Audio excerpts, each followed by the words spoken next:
Compañeros, nosotros somos el grupo número 2, conformado por Dayana Muñoz y Belén Cabana. Presentaremos el capítulo número 2, Neurociencia del aprendizaje. La neurociencia del aprendizaje. La neurociencia del aprendizaje se trata de la ciencia que estudia la relación que existe entre el sistema nervioso, el aprendizaje y la conducta. El sistema nervioso central está conformado por el cerebro y la médula espinal, y es el mecanismo central del cuerpo para el control de la conducta voluntaria, por ejemplo, el pensamiento y el comportamiento.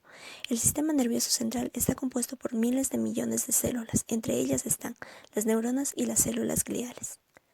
Las neuronas son un tipo de células especializadas con la capacidad para conducir impulsos nerviosos, percibir y comunicar estímulos externos y convertirlos en una reacción que organiza y almacena información en la memoria.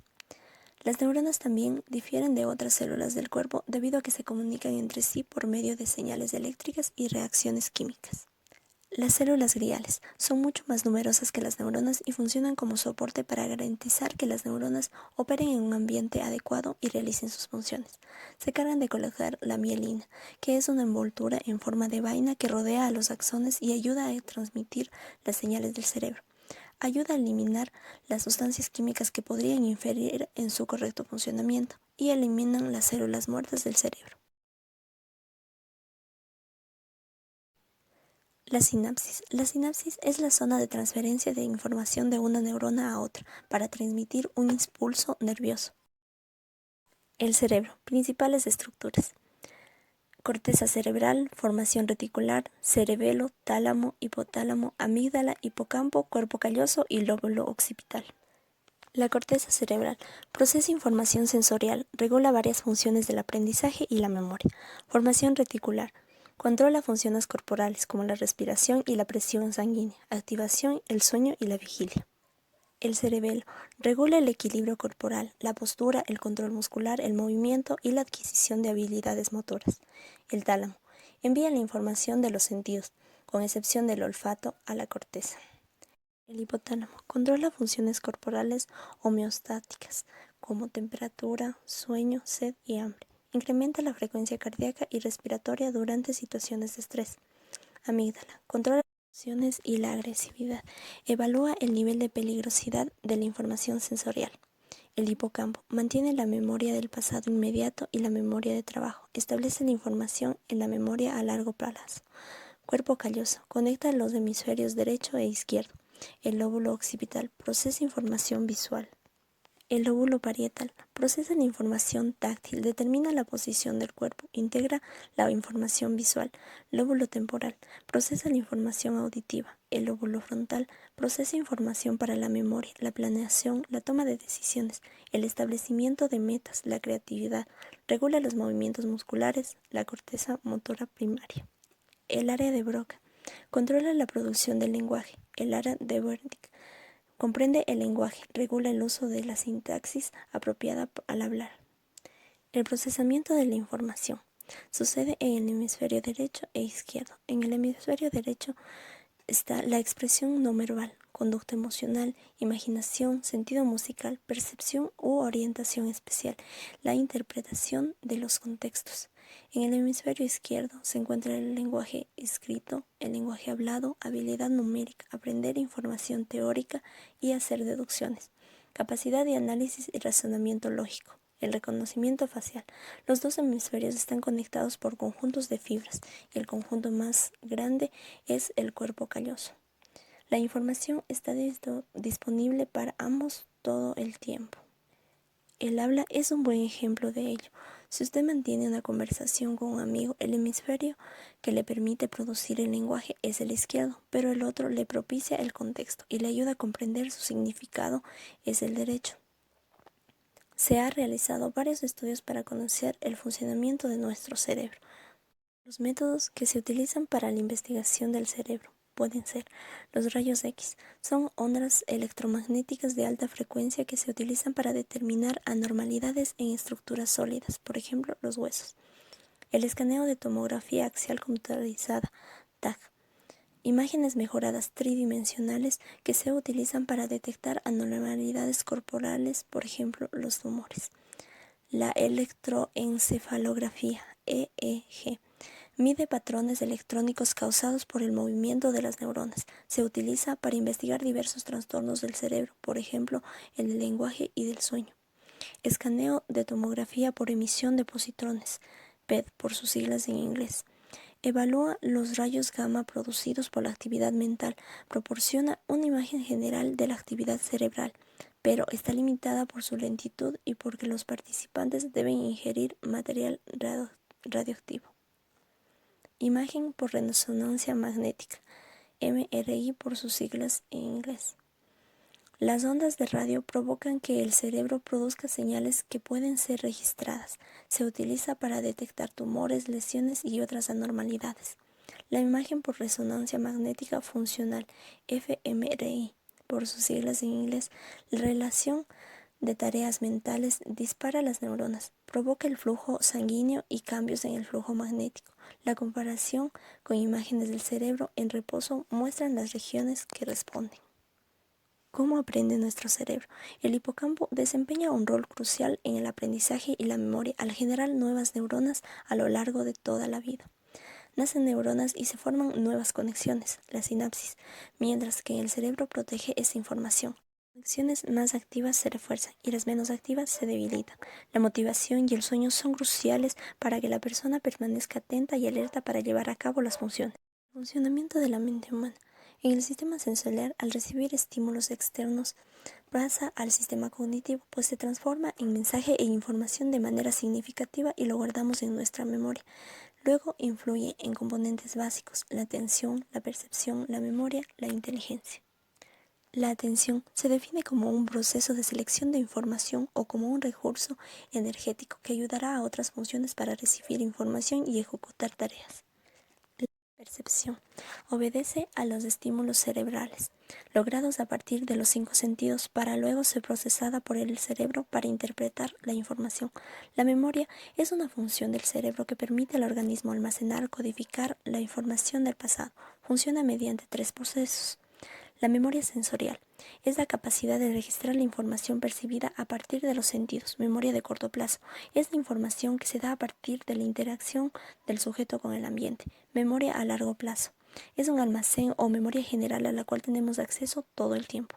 El pensamiento es la actividad y creación de la mente que permite identificar, clasificar, comparar, inferir información de textos y analizarlos. Puede ser abstracto, racional, creativo o artístico. El aprendizaje del lenguaje. La interacción de múltiples estructuras cerebrales y conexiones sinápticas se aprecia con claridad en el aprendizaje del lenguaje y especialmente en la lectura.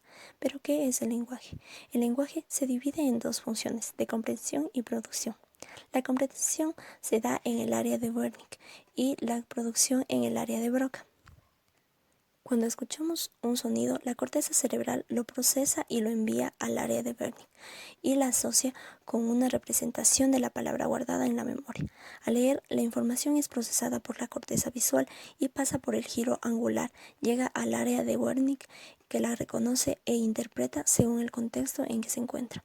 Para producir el lenguaje interviene el área de Broca, que planea el proceso de pronunciación de esa palabra. Luego viaja a la corteza motora, quien controla los músculos que se utilizan para pronunciarlo.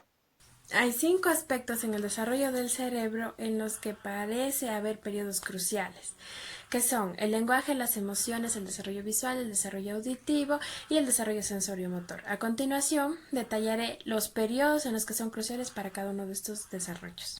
El desarrollo sensoriomotor se refiere al periodo en el que el bebé se relaciona con el mundo a través de los sentidos. Esto desarrolla durante los primeros 2 años de vida. Aquí se desarrollan los sistemas asociados con la visión, la audición y los movimientos motores. El sistema vestibular del oído interno influye en el movimiento y en el sentido de equilibrio y afecta a otros sistemas sensoriales.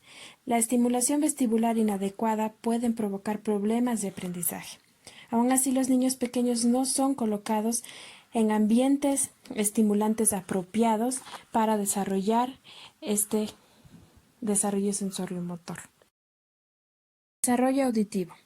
Los 2 primeros años son cruciales para el desarrollo auditivo, ya que éste madura permitiendo reconocer los sonidos y discriminar entre ellos. Gran parte de la adquisición del lenguaje depende de que el niño escuche hablar a otras personas que están en su alrededor en la vida diaria. Visión. Se desarrolla durante el primer año de vida, especialmente después del cuarto mes. La densidad sináptica del sistema visual aumenta de manera drástica, incluyendo las conexiones nerviosas que regulan la percepción, el color, la profundidad, el movimiento y el tono. Para un desarrollo visual adecuado precisa un ambiente rico en estímulos visuales, donde los bebés puedan explorar objetos y movimientos. La televisión y películas son malos sustitutos, aunque proporcionan color y movimiento, son bidimensionales. Y el cerebro en desarrollo necesita percibir la profundidad de los objetos e interactuar con ellos. Los 2 primeros años de vida son fundamentales para el adecuado desarrollo del sistema sensoriomotor, visual y auditivo. Es mejor cuando los niños viven en un ambiente lleno de estímulos donde les permiten experimentar con las imágenes y los sonidos. Desarrollo del lenguaje. Los estudios acerca del desarrollo del lenguaje en niños llevado a cabo midiendo los potenciales relacionados con eventos o potenciales evocados, cambios en las ondas cerebrales cuando los individuos participan en ciertas tareas. Permiten visibilizar que los niños que se están desarrollando normalmente muestran una extensa activación cortical, bilateral y anterior frontal, activación en las áreas del lenguaje y el habla del hemisferio izquierdo. Los mismos para la lectura y quizá también en ambos lados del cerebro. Otros estudios demuestran que los niños en desarrollo que sufren anomalías en el hemisferio izquierdo los compensan aprendiendo a leer utilizando el hemisferio derecho. El periodo crucial para el desarrollo del lenguaje va desde el nacimiento hasta los 5 años. En este periodo, el cerebro de los niños desarrolla la mayoría de capacidades para el lenguaje. El mejor ambiente para que los niños desarrollen las capacidades del lenguaje es donde los padres y las demás personas que los rodean hablan constantemente con ellos. El desarrollo del lenguaje forma parte de un proceso natural programado donde los sistemas auditivo y visual desarrollan capacidades para proporcionar información que ayuda al desarrollo del lenguaje. El mismo que ocurre un proceso paralelo con la capacidad de percibir fonemas. Los niños aprenden los fonemas cuando están expuestos a ellos en su entorno. Diferentes áreas del cerebro deben trabajar en conjunto para aprender el lenguaje como la vista, la audición, el habla y el pensamiento.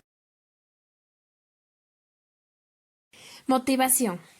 Es el proceso mediante el cual se incitan y mantienen actividades dirigidas a metas. Las acciones motivadas incluyen opciones de tareas, esfuerzo físico y mental, perseverancia y logro. La mayoría de los procesos motivacionales tiene componentes cognitivos como por ejemplo la autoeficacia, que es la percepción de las capacidades para aprender a realizar conductas a niveles designados. Desde el punto de vista de la neurociencia cognitiva existen al menos 2 clases de equivalentes nerviosos de la motivación, las recompensas y los estados motivacionales. Recompensas. Las teorías cognitivas y constructivistas de la motivación postulan que es más la expectativa por la recompensa que la misma lo que motiva la conducta. Las recompensas pueden mantener la motivación cuando se aplican de manera contingente al desempeño competente o el progreso del aprendizaje. El cerebro cuenta con un sistema para procesar la recompensa, donde se involucra el hipotálamo, la corteza prefrontal y la amígdala. El cerebro produce sus propias recompensas en forma de opiáceos que causan un estado placentero natural. Estados motivacionales son conexiones nerviosas que incluyen emociones, cogniciones y conductas. Los estados cambian con las condiciones. Un ejemplo muy cotidiano es cuando, si yo comí hace varias horas, lo normal sería que ahorita tenga hambre. Y si yo me preocupo por varias cosas, es normal que ahorita tenga un estado de preocupación, angustia y ansiedad. Los estados son fluidos ya que cambian constantemente con base en acontecimientos internos. Se puede fortalecer, debilitar o cambiar. La meta de los profesores es que los estudiantes alcancen un estado motivacional para aprender. Por ello, los profesores tienen que identificar el estado en el que están los estudiantes para poder cambiar. Emociones. Las emociones pueden ayudar a dirigir la atención, lo cual es necesario para aprender. La información del ambiente que nos rodea va hacia el tálamo y luego es enviada a la amígdala y a la corteza frontal. La amígdala determina el significado emocional del estímulo. Esto nos indica si debemos huir, buscar refugio, atacar o permanecer neutrales. También el papel que desempeñan en la atención las emociones influyen en el aprendizaje y la memoria.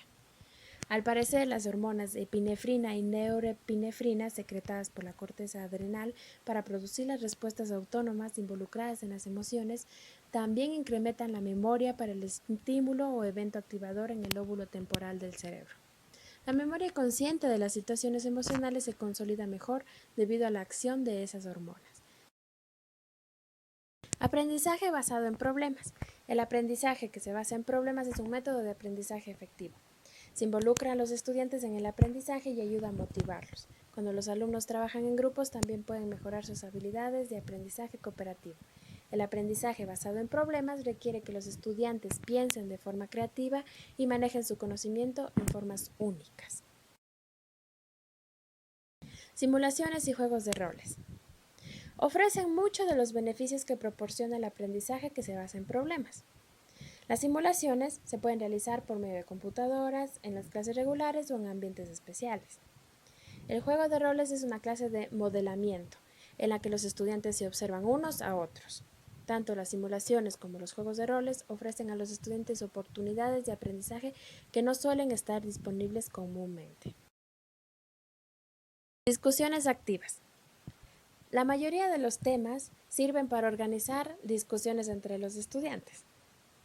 Los estudiantes que forman parte de una discusión se ven obligados a participar. No pueden ser simplemente observadores pasivos. Este nivel mayor de participación cognitiva y emocional conduce a un mejor aprendizaje. Además, el hecho de que participen en discusiones, los estudiantes se exponen a explorar nuevas ideas, las cuales después integran a las propias. Esta actividad cognitiva ayuda a crear conexiones sinápticas y nuevas formas de utilizar la información. Gráficas. El cuerpo humano está estructurado de tal forma que obtiene más información a través de la vista que de los otros sentidos. Las exhibiciones visuales ayudan a fomentar la atención, el aprendizaje y la retención. Atmósfera positiva. El aprendizaje es más productivo cuando los estudiantes tienen una actitud positiva y se sienten emocionalmente seguros. Por el contrario, el aprendizaje se dificulta cuando los alumnos están estresados, ansiosos, por ejemplo, cuando temen responder de forma voluntaria porque el profesor se enoja si sus respuestas son incorrectas.